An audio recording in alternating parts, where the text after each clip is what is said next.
खिद्रापूर सैनिक टाकळी मार्गावर वादळी पावसामुळे झाड कोसळले। पंचायत समिती सदस्य अविनाश पाटील यांनी हटवल्याने वाहतूक सुरू।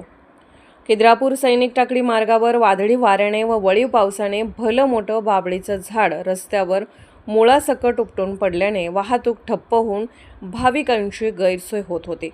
सोमवार असल्याने कोपेश्वर या ऐतिहासिक मंदिराला जाणाऱ्या भाविकांची मोठी गर्दी असते। रस्त्यावर झाड पडल्याने रहदारीस मोठा अडथळा निर्माण झाला होता, परंतु टाकळी पंचायत समिती सदस्य अविनाश पाटील यांनी आपल्या सहकाऱ्यांना घेऊन तात्काळ ते झाड हटवून रस्ता मोकळा करून दिला। वाहतूक पूर्ववत झाल्याने भाविकातून समाधान व्यक्त होत आहे। यामुळे कामाचा माणूस निवडून दिल्याची समाधानात्मक चर्चा सामान्य नागरिक करत आहेत। अविनाश पाटील यांनी अनेक सार्वजनिक कामे केली आहेत, परंतु त्यांनी त्या कामाचा वापर राजकारणासाठी केला नाही। कार्यतत्परता दाखवून वाहतूक सुरळीत केल्याने नूतन सदस्य अविनाश पाटील यांच्या कार्याचे सर्वत्र कौतुक होत आहे।